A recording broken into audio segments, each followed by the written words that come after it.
All right, we'll go ahead and call the December meeting of Public Safety Committee to order. And I will entertain a motion to approve the minutes for last month. So moved. Got a motion, do I have a second? Second. And a second. All in favor of the motion, say aye. Aye. All opposed? Motion carries. First on the agenda tonight is Correctional Work Center report. And I don't see. I'm standing in. Okay. He's on the personal leave today, but in any event, you have a copy, I think, of the minutes, and there's nothing there that's unusual, and also I think a sheet that shows the activity for the month as far as the number of inmates, and the average for the month of November was 168. I think they've got about 172 today.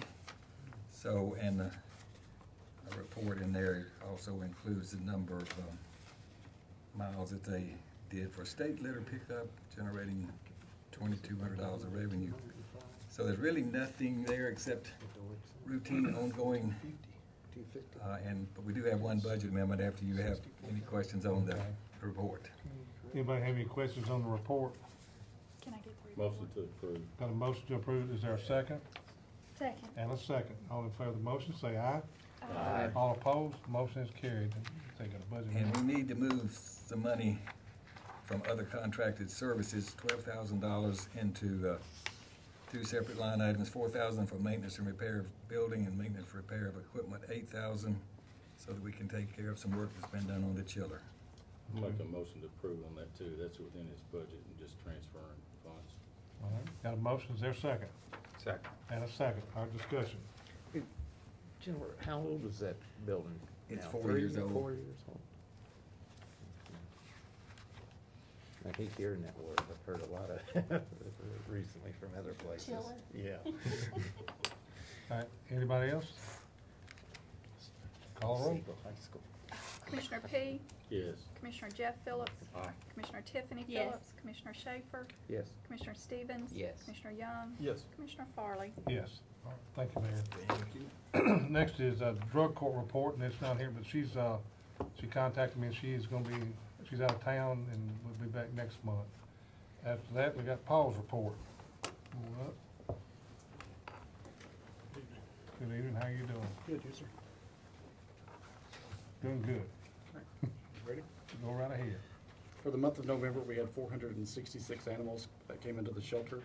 31.7% came from county jurisdictions, 18.5% came from the city of Laverne, 36.7% came from the city of Murfreesboro, and 13.1% came from the town of Smyrna.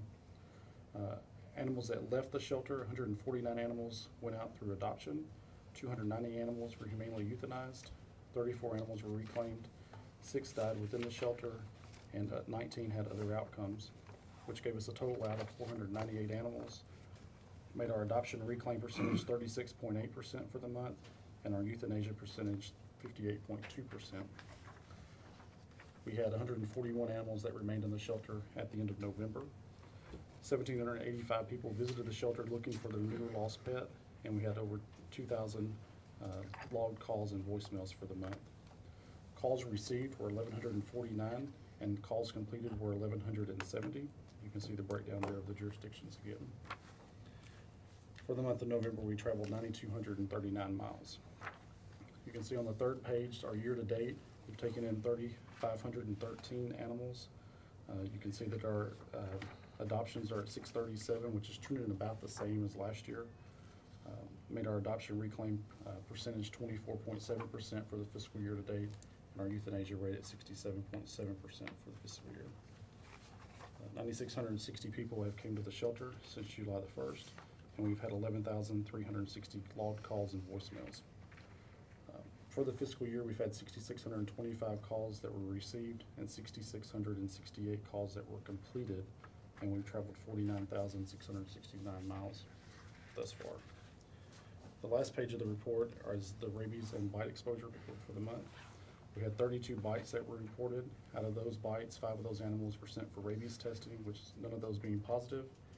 And for the other exposure, we had 3 of those for the month. 1 of those were tested, and again, no positives. It's been since March since we've had a positive. We like that. Hopefully we'll be able to finish out December with the same. Any questions on his report? I do have one thing to add, if I may. Go right ahead. Commissioner P had brought this up. We do have a full-time veterinarian now. The money that you all did our budget amendments, all that's been done. We started doing our pit snip surgeries last week. We have 1,450 surgeries that we have to do before that grant can be completed within a year's time frame. Anybody in the public that has a pit bull or a pit bull mix, they need to contact our office at 898-7740, extension 113, and leave a voicemail. We want to get as many of those spayed neutered as we can. We've done 14 thus far. We've got probably 15 or 20 scheduled thus far this week, but we want to get those surgeries done. Can you put that on y'all's website and, Yes, sir. and maybe on Channel 19 as well? Yes, sir. And we've got some things set up. It's on the utility bills for the city of Murfreesboro right now, working with Middle Tennessee Electric to get those put in there as well, to really help spread the word on that. CUD might be willing to help us out and put that in the water bills. Would that be possible? Yeah. We can check on that. They're on our list. We're just getting started, trying to get everything worked out within our office, and then after the first of the year, we'll really start hitting it hard. Okay, sounds good. All right, any questions? Move to approve the report. Got a motion? Do we have a second? Second. And a second. All in favor of the motion, say aye. Aye. All opposed? Motion's carried. Thank you. Thank you, sir. A little distracted. Next is the ambulance service. I was just in time. Yeah, you're just in time. Merry Christmas. Merry Christmas to you. Okay. Start the report on the first page. Number of calls were up over last year for this month. And so we had 2,025 total billed, about the same as last month, but we did have an increase in revenues. So that's a good thing. The rest of the report is vacancies and an ambulance breakdown of all of the repairs that we did. If you don't have any questions about that, I'll move on. How many, with the ambulance breakdown and the mileage, something we look at, how much projected life do you have in some of these ambulances? Because can you do something like that for us? Because I know these mileages over 150 is, and Yeah, and actually a projection of when we don't have an option anymore. Because Right. I know it's going to have to happen, and I know we're going to have to replace them, and I don't know if that's 3 months down the road, 6 months down the road, a year, and just kind of have that projection so we can.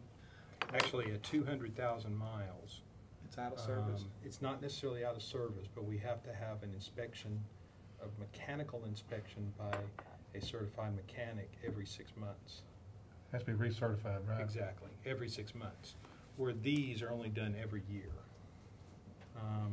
You can still keep them, and I believe the magic number now is 250,000, where they can't be used on an emergency vehicle, but It's just a matter of recertifying every 6 Exactly. months instead of every year. exactly.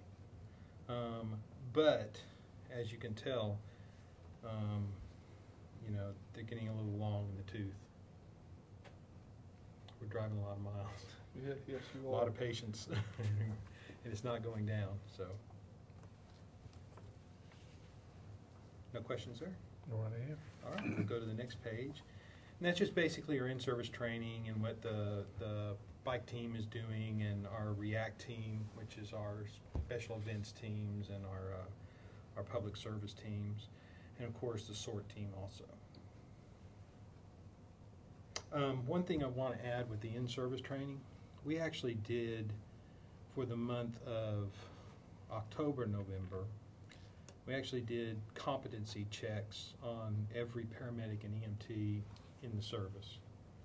So that was over 150 competency checks on over a 2-year period. We'll do every skill. We'll do 2 of these a year, and then we'll do an X amount of skills for this 6 months, and the next for this 6 months. By the time we get done, we've checked them off on every skill that a paramedic would check off on coming out of school. They just like pull off some different practicals and then Exactly. do that kind of. Exactly. This year I think this one was the stair chairs that we have to go up and down stairs, a traction splint, and several other different types of things. Drug-wise, we're adding a new drug, and so we had to qualify with that new drug. And we're also getting new cardiac heart monitors, so we had to qualify them on the heart monitor also. No questions on that page? We'll go to the next. And this is just our response time report broken down per station. And you can tell that on some of these calls, they go up because of a long extrication time, or even trying to talk a patient to going to the hospital, once we get there, that kind of thing.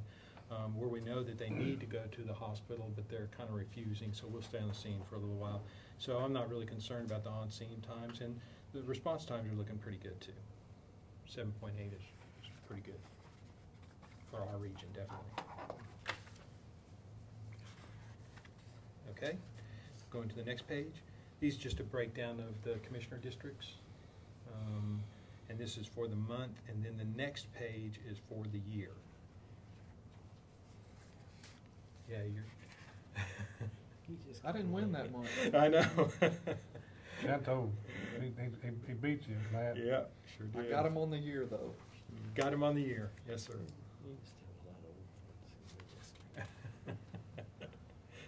All right, sir. The next is basically, I think you guys wanted this report in the fact that how many times each one of the units were going out of zone to answer other calls out of their ambulance zone. You guys know that we break those up into zones, and they answer a particular zone, but we can go obviously anywhere. But these are the amount of times that are coming out of the zone. Let you guys peruse that. Is there any questions on that?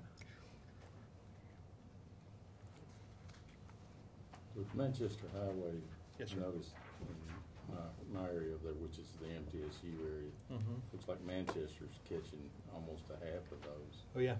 And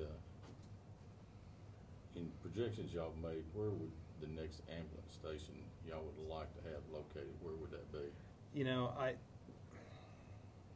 We are actually right now in the process of doing basically a pin map, on the different calls and where those are over a year period, and we're in the process of doing that now. MTSU zone is the largest zone that we have, and obviously it's one of the busiest zones that we have, and so we're going to have to expand in that zone, and we just want to be able to place a station in the best possible area so that they can get to that zone and others if they're needed in there. So we're going to do a pin map and look at all of the ambulance stations, not just Manchester. What about a dual house where maybe two ambulances run? I know at Salem you got the support truck and then the on-duty ambulance. What about somewhere, would that be an option too versus building an additional station because of call volume, not necessarily location, but and I know that's something that Mike was wanting to look at. It is, and like I said, I'm really not ready to make any projections or anything. The problem with, like saying, putting another ambulance at MTSU, there are only 2 bedrooms there, and they're very small. They're not enough to house 2 people in each one of the bedrooms, and that's how the stations were designed for 1 ambulance. And so it just depends on, it's a placement thing. And we found that it's actually better to place the ambulance where it's coming into the city rather than going out of the city, and so it is, to have 2 ambulances in the same place isn't necessarily our best. That's why we want to do a pin map. It's not necessarily our best choice. If you've got a problem in the Lancaster Kittrell area, which there's a lot of calls go out there, Yes, sir. And putting another ambulance in MTSU is not gonna really solve that problem. Exactly. As far as response Because if I time in can that get area. closer to there, then that's what I want to do. Right. And so I'll be looking at response times, we'll be looking at, cost effectiveness, we'll be looking at all of those different things, and Mike and the mayor will have chats about that, I'm sure, and I'm just afraid to say you know, where it should go. But they'll, what we're gonna do is we're gonna do a lot of research before we. And that's what I was, you know, that's why I was asking about that dual house, because Mhm. the calls in the city to the county are 3-to-1 or 4-to-1 in the city to the county Mhm. of where the actual calls are happening, and MTSU's going to MTSU. Yeah. And all the apartments around, Mhm. and that's where it's always running. It's not necessarily running sir. out there in Kittrell And- and Las Casas. Yeah, and a lot of It does, times- but not, when you look at the numbers. And a lot of times that Manchester ambulance would be picking up those calls out further in the county. Yes, sir. Well, I'll point out something to this commissioner. He always points out to me, people out in the county pay taxes for these Yes, sir. ambulances. It's like Well, the city people billing do. pay for most of it, so. Okay, if we're done with that one, no more questions, we'll move on to the next one. That's just a little thank you note that we got. We actually got a couple more, but they didn't get in a report, so just to, we don't really have a night crew. Ours are 24/7, so, she didn't know that though when she wrote the thank you, so we appreciate those. The next page is the November vacation denials. You guys asked for how many people were being denied vacations and that kind of thing. We're going to change the look of that report a little bit, I think, next time, and give you dates on which they were requested. A lot of them are the same types of things, and basically, that's what we have. Throw something out here. Yes, sir. I was asked, I was talking to some paramedics, and I apologize because I normally would have called Mike and told Mike, but it just, I remember running into them and they were asking me questions. And when I seen the vacation thing here, it kind of Brought back to a head. Yeah. brought my memory back. A lot of these paramedics have got vacation time and things like that they're not able to. And I understand staffing. By anybody who understands staffing, I understand it. But from where I come from, you know, you're gonna have so many people off and to staff the ambulances. But is there any way that some of these people can, as far as buying back some of their time, if that could be, that was a question that was asked to me, and I, you know, something that That is way somebody over- could look at. That is way over my pay grade. I think the mayor and Mike and Lisa will have to talk about that. I just, Yeah. These people understand that any time that they're denied, we put it down on this list. right, And so they may call the night before and say, hey, can I take off tomorrow? And, of course, the shift is full. And you'll see by the next page that we have, you know, well over 490 some odd hours of FMLA time right. just in that month, and 460 hours of sick time. In other words, somebody just calls in sick that we have to replace with either a part-time or overtime. And because other than that, we have to shut down an ambulance. And of course, we don't ever want to do that. Kind of going on what Commissioner Farley said, that's one of the complaints that I've gotten, not from just ambulance center or service employees, but the county policy on how they do that. You have so much vacation time and you can't use it because of staffing issues, and then it automatically reverts to sick time. Well, at the city, we don't have that problem. We have to burn X amount of vacation a year, and then it rolls into a bank of, our system's different in the city, and it's more employee friendly. And I think that's something we need to look at employee-wise, because it's not fair to these county employees that work hard and they want to take vacation and they can't use vacation. It's not their fault.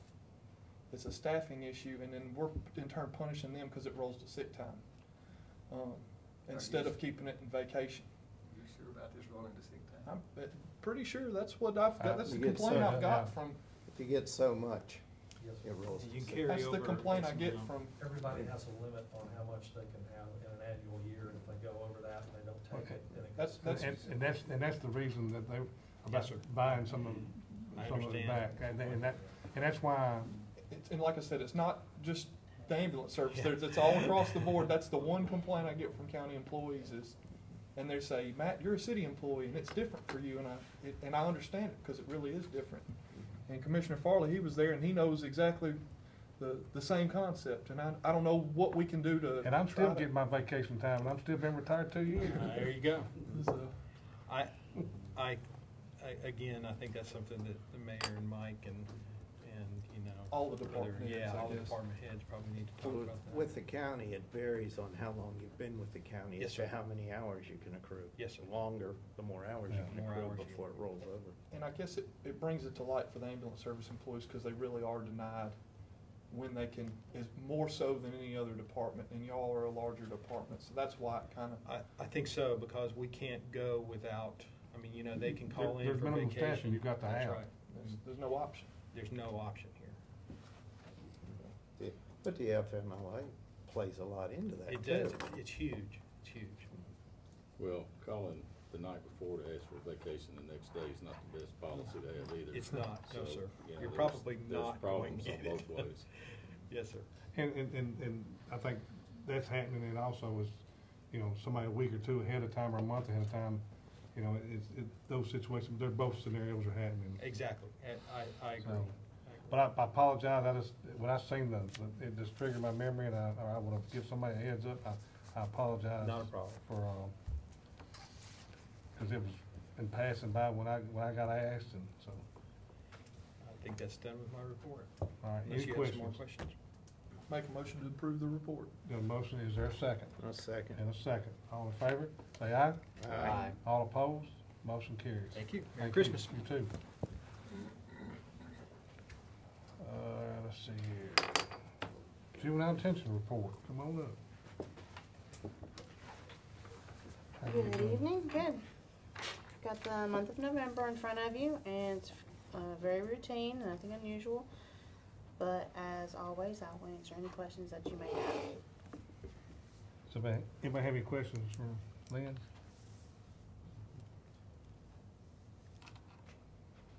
If not, Do you have anything special goes on down there at Christmas time for these folks that you got incarcerated? We have generally had a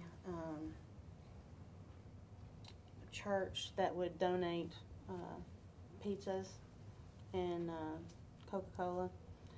Now, we haven't been contacted this year about it, so I don't know if this may be the first year that is not going to happen.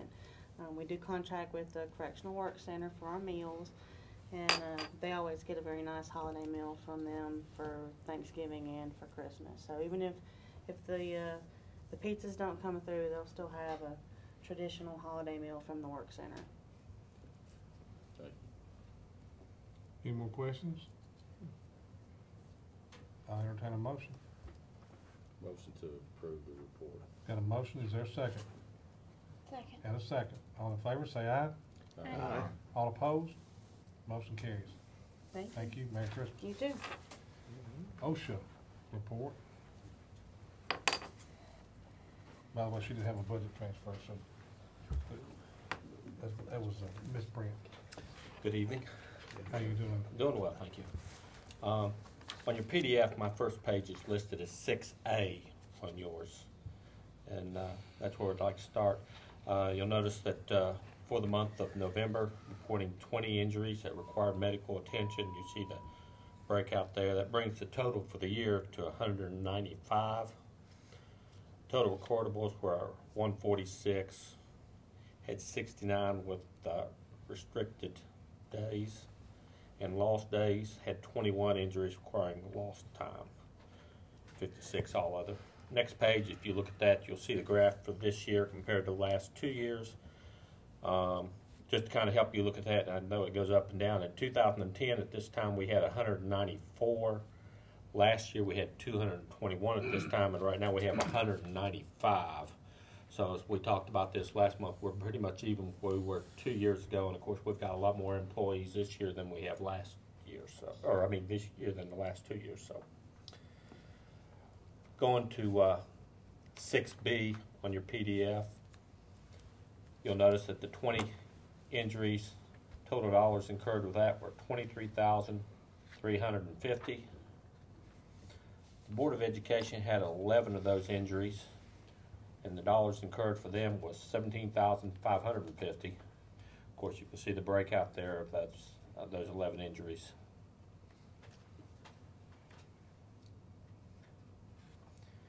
and the remaining 9 of the 20 for this month was with the county general.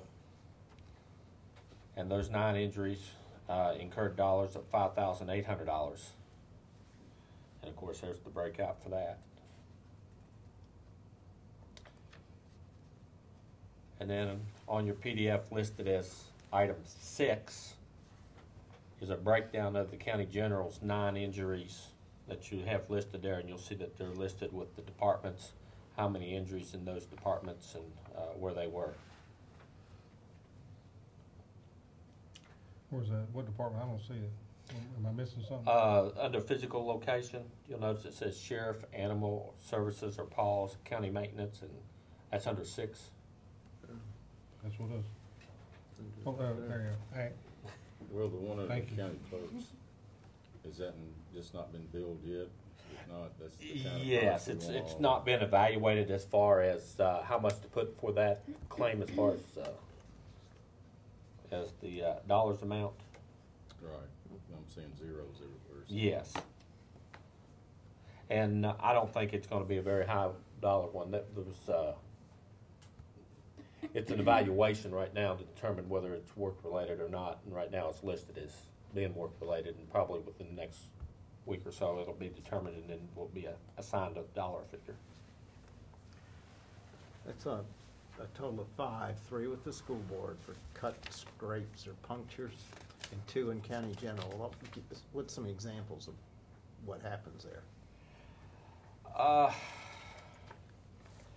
In the county general, cut, scrapes, punctures, that can be a matter of officer being out and having to chase down a suspect, went through some briars, bushes, things like that, tripped over something and got cut and scraped, going over a fence, possibly, that type of thing.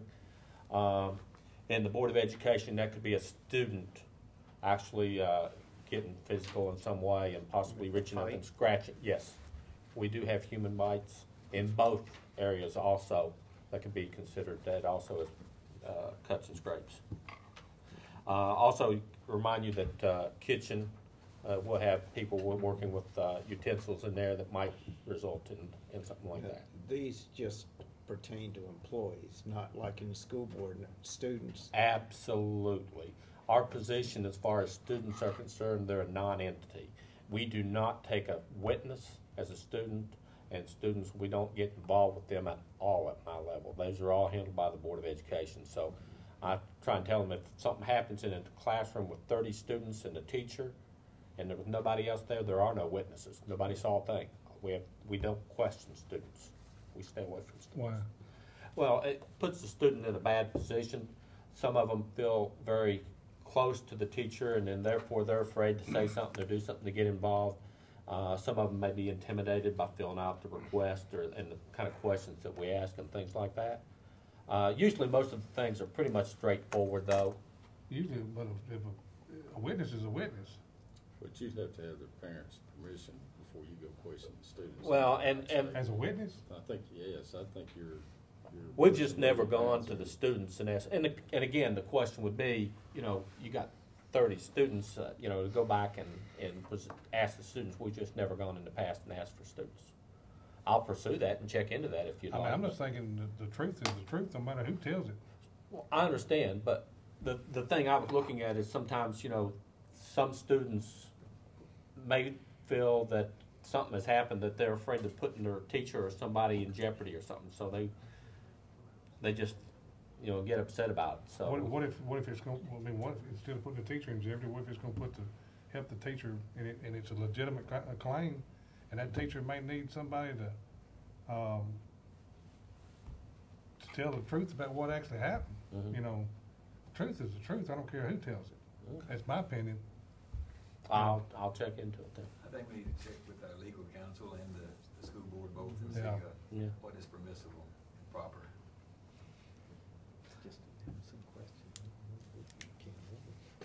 Well, another issue might be if there's a physical altercation between a student and the teacher, and the teacher's only one in there. If another student, was to tell on You know, so there's a lot of different instances where different things could come out of that. Well, I'll check into it though. I mean, I'm not trying to, beat you up on it. I'm just saying, No. if whatever the facts are, is the facts. Well, You know. the thing would be, in order to get that, then the Board of somebody in the teacher or the supervisor at the school would be the one that would be required to get the information from those students Right. or somebody like that, so. But I'll check into that for us and Right. see if I can't find something out. That's all I have at this time. Any questions? Motion to approve the report. Got a motion, is there a second? Second. And a second. All in favor? Aye. All opposed? That's it. Thank you. Thank Merry you very Christmas. Merry Christmas to you, sir. Merry Christmas to y'all. Emergency Management Agency. I'll give you this one. Okay. Hello, everybody. How you doing? I am awesome. Awesome. All right, just going through the list, any kind of outstanding calls. Went to a diesel release on the 1st of December concerning an off-road diesel release at D&D Oil on Old Salem Road. We had an unknown quantity of diesel fuel enter Lytle Creek. They're apparently decommissioning this site, and they had been running a garden hose, thinning out some product out of some pipelines and things of that sort. Allegedly, pipelines were being emptied for 2 days into a containment barrier, and the shutoff valve had been left open, and the product crossed drainage underneath the railroad tracks into Lytle Creek. We had an unknown amount of product in Lytle Creek that went in at that start point all the way down to where Lytle Creek empties into the Stones River, which is approximately 1.7 miles downstream, where we had product pooled in different eddies and things of that sort where it was collected. We had a hazmat company come in and successfully remediate as good as they could. We worked very well with the city and got that under control. We finished our training with the Sheriff's Office, and several outside law enforcement agencies also attended class. Finished training 240 law enforcement representatives in hazardous materials awareness for the year. Also on the 11th, we responded to a diesel leak westbound on I-24, where there was approximately 160 gallons of product lost out of saddle tanks due to an NVA. And also wanted to give kudos to the Murfreesboro Fire Department for response to a plane crash on the 13th at the Murfreesboro Airport, where we had a student lose control on a landing and enter a culvert ditch on the side of the tarmac, and lost quite a bit of jet fuel out of their tanks, and the pilot had to be extricated and the life flighted out, and it was a very successful operation. Murfreesboro did an outstanding job of that, so I wanted to send a shout out to those guys. In reference to your question, Mr. Young, at the last meeting, the mitigation grant, we have closed out one of the houses. The house in Deerfield has been demolished and cleared, and that house is completed. We've gotten the money in for the other two houses as well. The one in Smyrna should be complete probably the end of January. And we don't have a prospective end date for the one off of Old Woodbury Pike yet, because they're still looking for a home to move into before this site is remediated. So we're close to getting it mopped up. And also wanted to give you a heads up, I applied for an $8,000 training grant with the state to provide some hazardous materials responder training for technicians in the county. I'm hoping that we get approved for that. Want to give you a heads up that we'll be coming in with a request to match that funding, because the $8,000 we have I believe it was a $1,300 match that the county has to put in to be able to receive that grant money. And that's all I've got. Any questions? The fire, Papa Springs and Independent Hill? Yes, sir. Just a brush fire? That was an illegal burn that lost control and resulted in large acreage being burnt. And then we had a diesel tractor that was on scene helping us clear some land and putting in a fire break that rolled over. I would like to stress one thing. We're still having quite a bit of problems with illegal burns in the county, and I wanted to stress to the viewing audience that we are in the season where a burning permit is required. They have to call a 1-800 number to obtain a permit. It's free, there's no charge for that. But there's certain Wanna give materials that that are. number? I don't have it memorized. Is there a way we could get that, maybe a 1-800 burn slide and the dates? Yeah, so Call the on EMA Channel has 19. a call before you burn slide that's up Okay. on the public station, and it should be rotating regularly. But I just want to remind folks that they need a burn permit, and you can only burn required materials, which are natural materials, byproducts, nothing that's man-made. So just make sure that you're following the regulations, because the fines can be heavy. What does the EMA do as far as when the illegal burns? What's y'all's role? We respond and take report and send the report up to the state level, and get the Tennessee Department of Environment and Conservation involved in the remediation and the fine. There can be local fines incurred with the county fire chief and the sheriff's department due to our local regulations, but as far as state burning regulations, the state gets involved through TDAC. To go further, okay, so you had, in this report, you had 3 illegal burns on there. Yes, sir. Now, you can't write them a ticket, but Chief Farley can. Chief can. Yeah, I don't have a ticket book, and you know, we could take on that responsibility, but we have low staffing issues as well, and the difficulty with EMA staff writing a ticket is that we don't have the staff to augment when we have to spend all day sitting in court for a case or two to come up to process. Well, and that's kind of why I was asked a while ago about y'all's role, because I mean, that's more of a, because you don't have the police powers to be able to even write a ticket on it. Correct. And where you could be spending time on, with those 3 calls, you could be doing something. Absolutely. I think, thank you, sir. I've just been handed this note. The burn permit number is 1-800-367-3507. So if you call that number, they'll put you on a list and give you a permit number, which again is free. And this way, this allows us to be able to track burns when people report a fire or smoke, and we can call in on that address and know that it's On the weekends when they're closed, you can actually go online. I've done that several times, so I don't get in trouble. The last thing I want to do is get in trouble for burning a brush pile. right.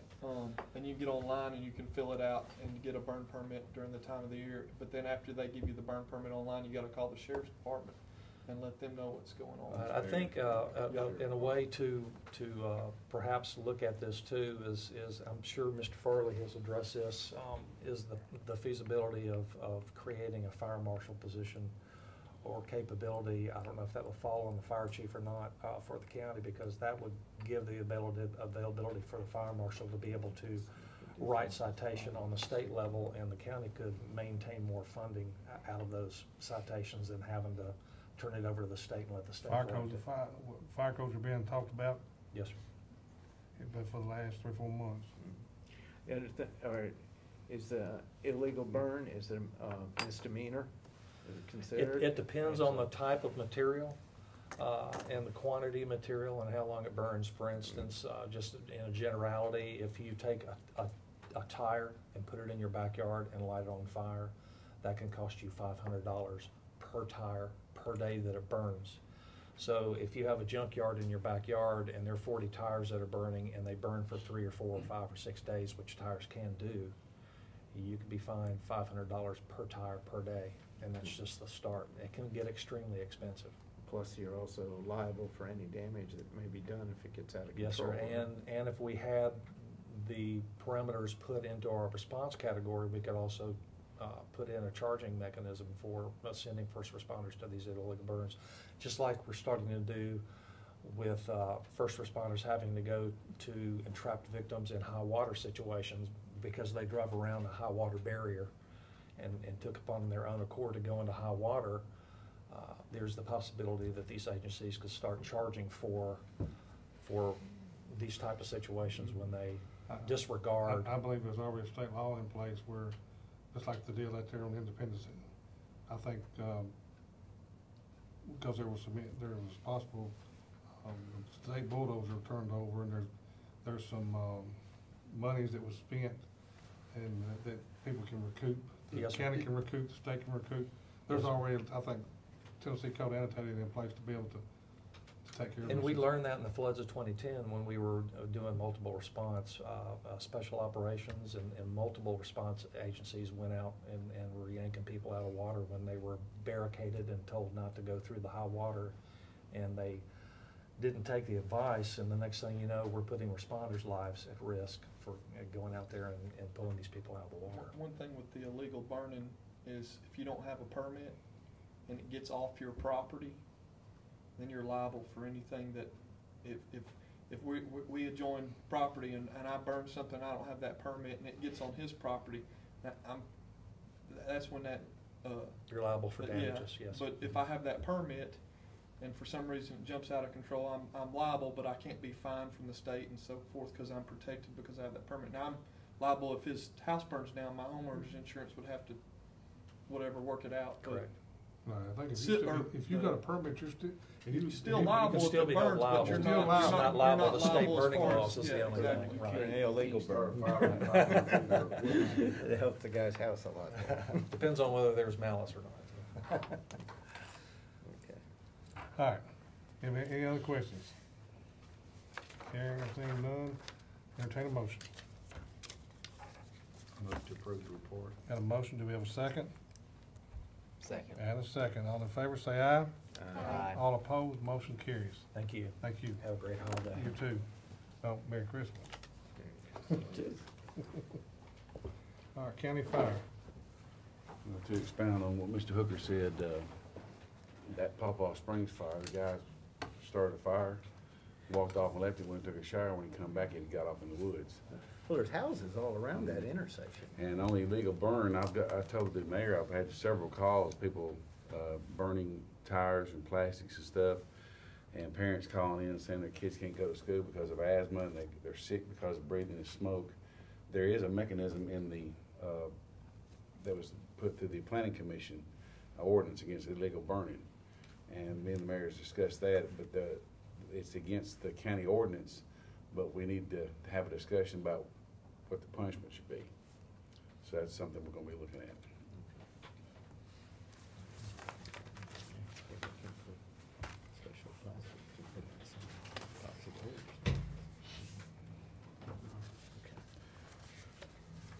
First page of my report is just some activities that we've been involved in. The main thing is that I want to cover is that this month we had ISO to come in and do an evaluation of our department, and we also included Rockville in that study since they will be coming under us January 1st. I got a letter today from ISO representatives saying that they had received all the information. They had logged all the fire flows, and so this will be put into a computer to calculate our rating. So hopefully we'll know something within a couple of months of what our rating will be as a county fire department, and then we'll continue to try to build upon that and improve it and make it better. Will it be a split rating or will it be a department-wide rating? for He your- said a department-wide rating. But of course, that will be, it may be a 5.9, but we're gonna try to set up and do the water shuttle. That way it will cover everybody in our district. If we do get a 5, then if we do the water shuttle and demonstrate that for them, then we can have the whole area class 5. What's the rating now in? It was a class 5 for Rutherford and Salem Blackman, I think. But basically, we had to do since we created another department, we had to do another evaluation to cover that department. Right. The next page is the list of MVAs that we've had so far this month. There was 26 calls with an average response time of 8.3 minutes. And there was one actually today on Jefferson Pike where involving a dump truck where a person was extricated and life flighted. Of course, that'll be on the next report. How many deaths we had in this county this year? Do you know offhand? Through MVAs, I don't have that information. I don't know, but A every lot of times we will get on the scene, extricate, transport, and they may pass after they get to the hospital. Well, you go into Nashville and on the interstates and all, they tell you how many, and I think not this past weekend, but the weekend before it was 940 some, and that was already more than last year. It's a foul. It's over 1,000. It kinda goes in spurts. I see it quite often, Travis. We'll go 3 or 4 days without NBA in the whole county, and it seems like when we have one, we'll have 4 or 5 that day. And then you can look at the dates on here to see, like we had a bunch on the 4th, several on the 7th, 8th. But it seems like you go 3 or 4 days without an NBA in the whole county, then all of a sudden it's just like everybody decides to have a wreck that same day.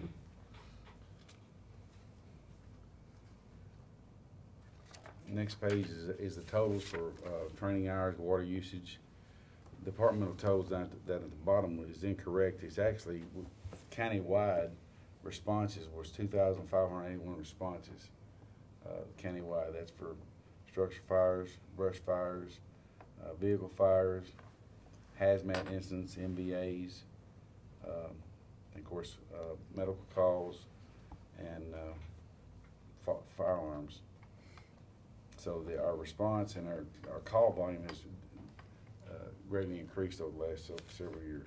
One thing that I see with that, if you look at District 21 right there, it's got 719 calls. They hadn't made that many calls, but their number of acreage somehow the Excel. You see that? How it's given a different number there. It's just something in the computer. Do you see what I'm saying? Yeah. I don't know why it's doing that, but No. they had a lot of acreage burned. But that's No, I would say Annabelle they run more MBAs than anybody. They run right there at the 66 mile marker. And it seems like everybody waits till they get that mile marker and they either flip it or run in the ditch or whatever, but they can just pretty much station right there at 66 and cover just about everything they go to. And then the last page is, of course, the structures that we turn into the codes department that's had fire damage.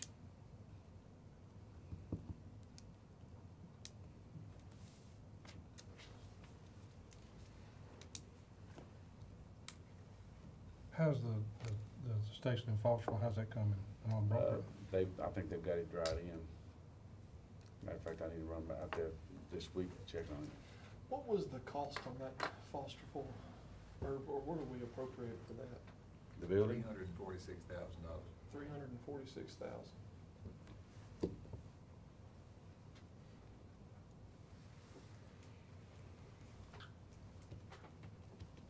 That included the plans though for it too, didn't it? No, plans are in addition to that. Plan does 16 or 17,000. I can't remember that. And we're in a process of, Station 3 is going through the planning stages right now as far as drawing, so we'll be having to come back to. Well, I was gonna ask you about that. I went out there and looked at it with a buddy of mine who's a contractor, and I'm just scared to death that it's gonna come back, and he said there's no way you're gonna rebuild that for $100,000. And I just want this body to know that when that bid doesn't come back, and it's just cheaper to turn around and dose it down and rebuild it, just be prepared for that, because that's my personal opinion. And we'll know here shortly. I said that when we voted on the plan money. I said I disagree with giving this money for this because I think we're throwing it away. But I don't think we've appropriated any money for that building yet. We put $100,000 for that. I think we've only appropriated enough to do these plans. I'm not sure. That's my it thinking. I mean, our deductible is $100,000, but I mean. I thought that was what we I'm not put sure for the plans for that the architect drew. I don't think we've asked for any specific. I could be incorrect about that. I think we did the plans, but I don't think we did anything. You talking about Station 3? Because we don't know what the cost's gonna be. No. Once we get those plans back, we'll have to put it out for bid, and then based on what the bids come in, then we'll have to come back to the commission on the amount of what it would take to rebuild it or to build a new station. I just foresee a problem there. I don't think you're gonna rebuild, what you're gonna rebuild it for is not gonna be worth rebuilding it. I think in the long run, the best thing to do is start from ground zero. That may be the case. Let's just, whatever happens when we take the bids, then we can revisit this. They built that on a Saturday and laid the block. The volunteers laid the block on their own. I mean, that building is not, give them credit, because that building served for a long time, but the fire damage to it, I don't wanna put money in something when we should do it right, you know. We just have to see how it plays out and see what comes back. Any more questions? Motion to approve the report. Got a motion, do we have a second? Second. And a second, all in favor say aye. Aye. All opposed, motion carries. Thank you. Merry Christmas Back to up to everybody. you. Next is the Sheriff's Department report. I know he's here because he come in and wrote a note. They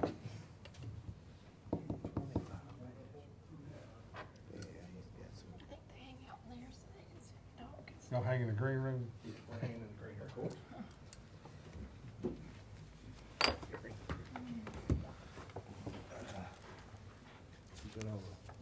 Goes down to her. Yep.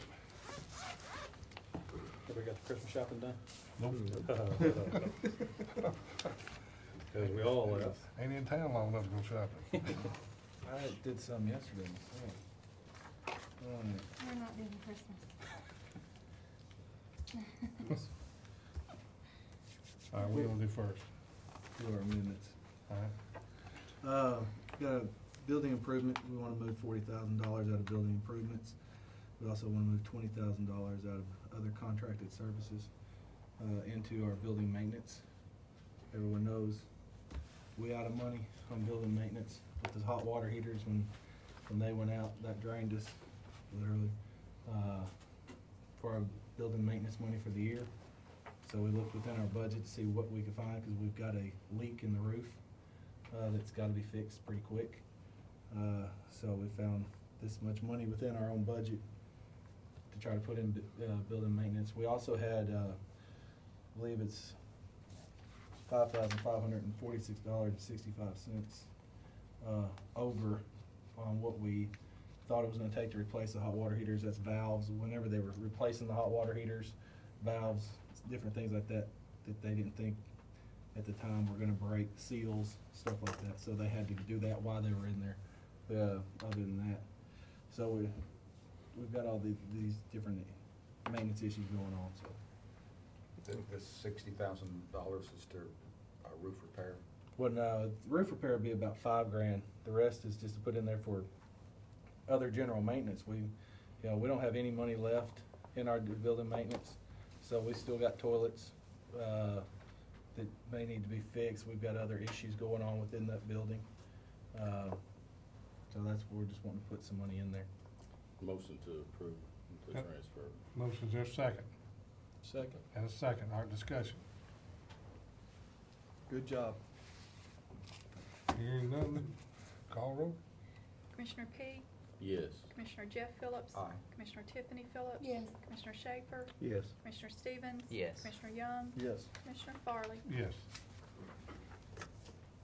Next is just our budget report. Okay.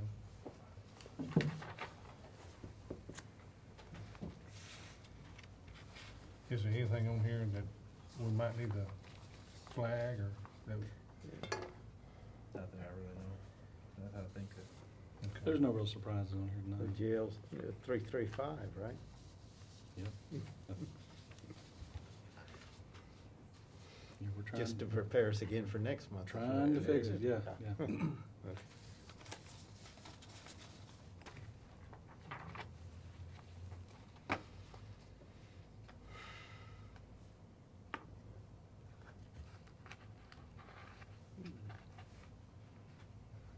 I know going across the state, the jail police are coming around and inspecting and stuff.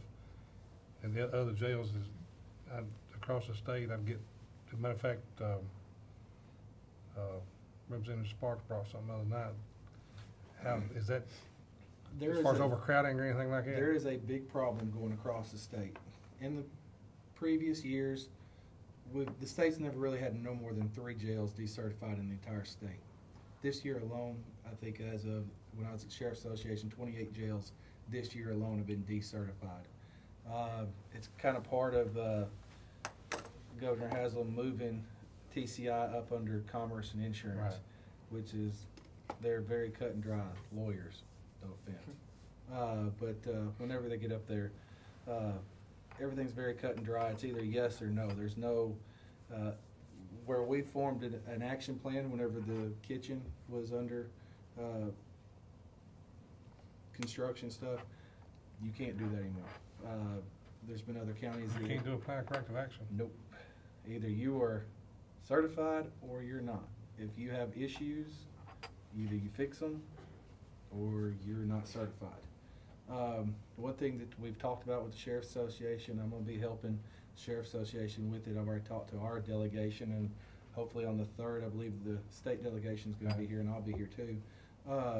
Talking about the state, one thing that's hurting a lot of places is we're holding state inmates. Right now, we're holding, what, 230? 276. 276 state inmates. So we could come back and they say, well, you're overcrowded. You're decertified. Well, we're only overcrowded because we're holding their inmates. So why should they hold that against us as a county because they can't take their own inmates? So we've got several questions as Sheriff's Association and as a county, and other counties do too, because there's lots of talk right now being talked about. So we've got issues in the Sheriff's Association dealing with these problems. How many misdemeanors do you ever have any out there? Oh at yeah, the jail? We've got probably 170 misdemeanors right now that are, for one way or another, they could, they could or they can't, for whatever reason, go to the workhouse, either that or they're sentenced misdemeanors. And so, if they can't go out there, then we still hold them for medical reasons mainly, is why we hold them, because they don't have the medical services out there. But yeah, we have lots of them, or there's some that maybe they've had other charges that were felony, so they don't take them out at the workhouse, so we still house them. Well, if push came to shove, you know what I'm saying, with the state and all this stuff, with what's going on, do you have some in there that's an option you could send back if it had to happen, if you had to, or? I think if we got down to push came to shove, I'm pretty sure me and the mayor could sit down and talk. See, the other thing is, and I don't know what percentage, but it's a pretty substantial percentage of these misdemeanors that are being charged. They haven't been sentenced yet. Yeah, They're it's our pre-trial. pretrial. Pre-trial, and we can't do anything with them Until they actually get it. You know, So you're getting in the rock and the hard place, so you can't do it until you've done it type thing or something like Because I that. think what the judge has to sentence is either to the jail, to the workhouse, or whatever. They haven't been to trial. Yeah, we're talking about They the haven't ones had that their are. day in court, so we can't, Right. they have to stay in that jail. They're to get being that held done. with a bond, but they can't afford to bond out. A lot of, the vast majority of them. The judicial commissioners put a very high bond on them, and I had a guy came in today, his family's been in this county forever. And it used to be where, from what I can tell reading the history about bonds and stuff, back when we were a smaller community, bonds and stuff were very low. If your family was from this area, you were known not to be a flight risk. The deal was they wanted you to go into jail, do your paperwork, get out, and then you go to court. Well, naturally, as we've grown as a county, and we don't have, we're a large county now, so we don't have some of those issues, those small town things like we used to. And so now it's just a blanket. The guy came in today, had a $200,000 bond. It's one of those things, we know he's not going anywhere or anything like that, but that's just what the judges have said. On this type of a charge, you will have this amount of a bond. And so now he'll sit in jail for the next 30 days. He'll go in front of the judge 10 days, but he knows he won't bond out after that. And so he'll sit there till he goes back to court and makes a plea and all that. Well, in those cases, a lot of times don't they say they put a lien against their property and let them be released like that? You can do a property bond. It's very difficult now. It's not, it used to be, from what I understand before me, you could go up to the sheriff's office and somehow the sheriff's office would do a property bond for you. Now, it's not that way. A property bond has to go up to the court clerk's office. The court clerk takes it to the judge. They sign off on it. The court clerk signs off on it. Then the paperwork has to come back to the jail. So I think I've only known of one property bond since I've been sheriff, just because people come and ask about it, but then when they find out the hassle, they just try to figure out another way to do it. Okay. I got one more question. This is just for my own edification. It's item number 709. And that's at the jail, 54210. 709. It's data processing equipment. Do you sell something? Did we sell something? Yeah, 542. spent minus $7,000. That means, to me, you got money from somewhere on that. Because you got more now than what you started at the beginning of the fiscal year. Just, We yeah, probably amended- transferring. Yeah, we amended some money into there for something. Do that with some more funds. So. You give me more funds and I'll be glad to do it. You know, that's the We're putting thing. projects on hold to try to Yeah, make some we're of this happen. putting It's- projects, that I won't mean, be that's there the at the end thing of the is, year. It's really causing we've problems. come up with more of the bail bonding fee, charging now for socks and underwear. I mean, we're doing a good part of bringing more money back into the county. I mean, we're doing really good on that. All right, is there any more questions on the report? I'll make a motion to approve the report. Got a motion, do we have a second? Second. And a second, all in favor of the motion, say aye. Aye. All opposed, motion carries. All right. Also, you can see, I think on your iPads, the different projections for water, gas, electricity. You got the different graphs, charts. And hopefully next month, the way our system is working, we're finally getting to the point where we will be able to give you all of our statistical data. You know, response time, bookends, I mean, the whole list of everything we do. So we hope to start presenting that next month. It may take a while, so that's another good reason why we're on the back end. All right.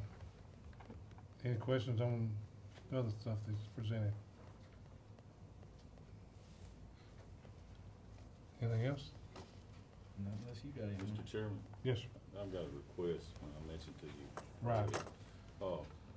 Sheriff, in light of some of the things that's happening in our nation, I'd like for you to report back to this committee and let us know what it would cost us to put SROs in all of our elementary schools as well as the schools we've already got manned.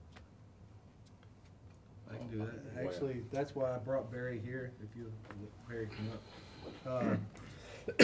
How many, I know the elementary and the middle schools are some of them are swapping. We have 2 SROs at every high school. We have 1 SRO at every middle school. All the elementary schools share an SRO. And when I started as an elementary SRO, I had Royal Waldron and Smyrna Elementary. And the way I did my schedule was one day, Monday and Wednesday I was at Smyrna Elementary. Tuesdays and Thursdays I was at Royal Waldron, and I would split my Friday in half and try to be both places. And that's what we do now. So, do you have a number? I don't even prepare. Yeah, right now we've got 10 SROs covering 20 schools. So if you count Stewart Creek High School, it will take a total of 12 new officers to cover every school in the county that the county is responsible for. What would be the approximate cost on that? Joe, could you? 750 total. 750,000? Yeah, 750 between, maybe up to 900 by the time you add in all the retirement and everything. The only SROs that are assigned full-time to a K-5 school are supervisors, but they're also tasked with supervising as well as being a substitute. So they're away from their. Yeah, they live Yes, there sir. as well. Well, something I wanted to throw out there, you know, our county in this nation had some of the first SROs, and, you know, as a county commissioner, you know, just watching what happened in this other state, you know, if there's anything I can do to prevent something like that in our school system, I'd hate to leave this office thinking I could have done something I didn't. You know, and I'm not wanting to make a knee-jerk reaction. I just want to report on it. I'd like exact figures on what it costs. We'll get that. So we can look at budgeting on that next year, and maybe even, you know, I want everybody to talk about it. You know, this committee, you know, present it to budget. If you got it that quick, bring it to budget, and you know, we'll look at it there too. But if that's all right with the chairman. I think that's a great idea, because I mean, these SROs are a valuable asset to these kids and the parents in these schools, and I don't know what we would do if we didn't have them in them. Some of these elementary schools that's got a middle school with them are a lot. I guess I'm trying to think of the question I want to know. Like if there's an SRO at Blackman Elementary, And then where does he share another school with? Well, he's a sergeant. He's a isn't he? supervisor, that's right. So He's there unless he needs to go do a site visit or, well, what about an SRO that's not a supervisor? Or do they share across town, or they share across the county? logistically, we try to get them to share as close as we can. For example, Cedar Grove. Cedar Grove, the closest one to that works out logistically is Rock Springs. So, you know, Stewart Creek Elementary School shares with Stewartsburg. We try to keep them at least in the same area so the travel In case time's not something that was to- far, in case something was to happen. So Roy Waldron and Laverne Primary would share? Now, I had Roy Waldron and Smart Elementary, and I think is that It's Waldron and Laverne Primary share one right now. Well, one good thing that we've done as far as the school systems go is, you know, where we've got our multiple schools on the same campuses, you know, Blackman High, Blackman Middle, Blackman Elementary, even though it's not ours, you know, we doctors are gonna respond if they call us. Yes. So, but, No, all three of those are ours. yeah, but I'm saying there Oh. are some systems. well, you got that- Siegel. Right. Siegel Elementary is Right. not Yeah. ours, but the middle and high If school something was are. to go down, you know. Yeah. That's Well, the thing. Oakland, We're the sheriff's Middle, office. and We're the cavalry. Right. If any, we're going to respond to anything. Right.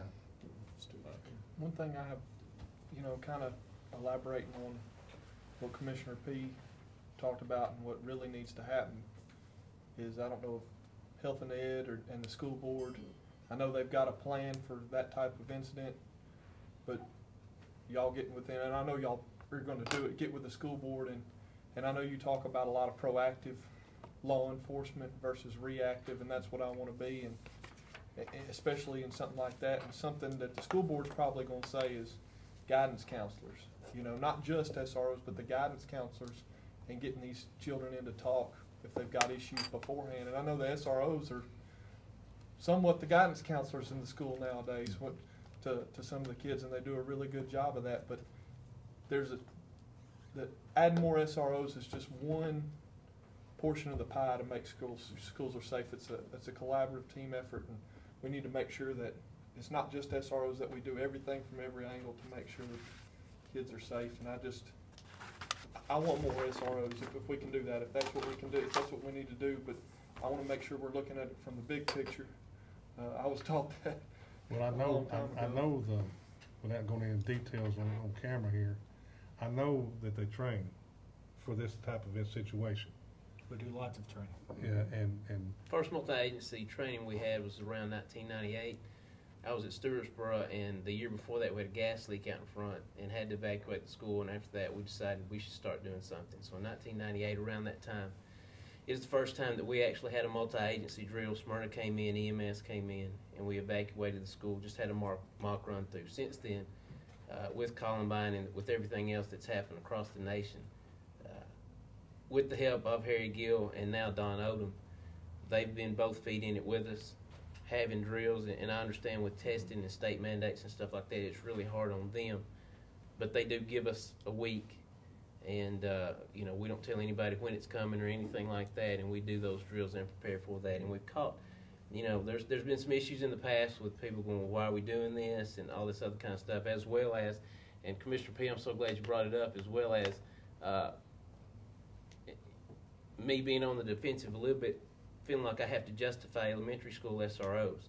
And it always takes a tragedy for that to happen before anybody really steps up and goes, well, I see what you're talking about all these years about why you have those SROs there. So I appreciate y'all's support in letting us, you know, at least split those schools and keep those K-5 SROs. It's an asset that I don't think we can do without. And if, you know, if something else has to happen, God forbid it happens here, but Connecticut just woke everybody's eyes up, you know, and it can happen in any city in the United States. And we can prepare. We can do everything that we can humanly possibly do, and somebody could come in just the way that they did. You know. So. And one thing, You can't play stupid. Exactly. That's what I say. I can't help stupid. Where I was going with my comment, I know you asked for a lot of equipment on your capital outlay in regards to the SROs. That's a piece of that pie that needs to be addressed, that I don't want forgotten about just because we need more SROs, because that's just as important to make sure your troops are equipped with what they need. I appreciate that. You're right. You're And that's exactly what right. that's where I was kind of going with that too. Yeah, But because y'all did ask, and you have a plan of Well- what you want done, and we need to make sure that we're looking at that. And that's why I think it's a vital, one thing we were talking about again in there, and I don't mind throwing it out there, about putting the gun safes in all the SRO's offices, because naturally, you know, we have it right there available.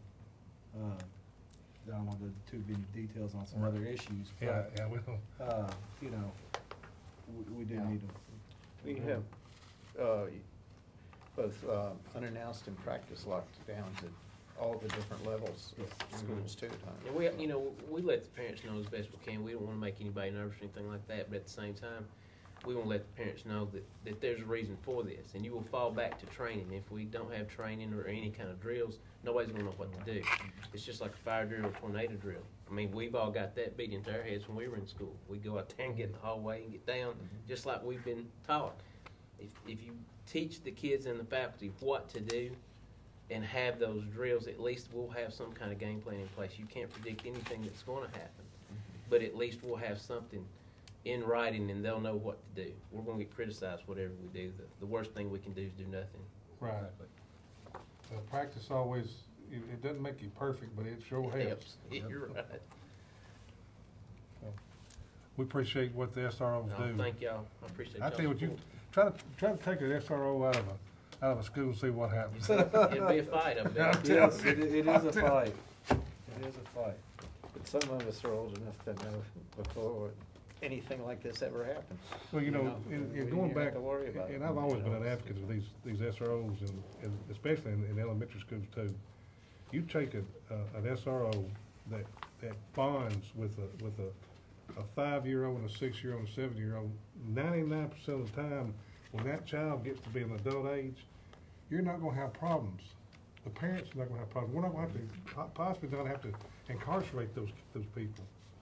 It's basically being proactive, is It's what exactly it's been. what it's been. So- Not only that, ask the families that Bobby Farley helped the other night with their Christmas and see how much they appreciate SROs. They had a big I didn't know that. gathering over there with Rich's Food in association with them. Thank goodness Rich's supported it and came in and allowed the SROs to help more Well, families than we did with Shop with the Sheriff. Shop with the sheriff, that was all done through the SRO division, And that- and a that's- few other people in other divisions, but that All was, right. yeah, helping out the kids, working with the kids. And it has been needed while the SRO program started in Flint, Michigan in 1950. So it's been around for a minute. We're not brand new at this, Right. but we were We're the the first ones first around that ones in got the it state. going. Yeah. But thank y'all again. I appreciate you bringing that up. All right, thank y'all. Thank y'all, Merry Christmas. Merry Christmas to y'all. Merry Christmas to you. All right. Any other business? Hearing or seeing none, wish everybody a Merry Christmas and a Happy New Year, and we'll see y'all next year. Thank y'all.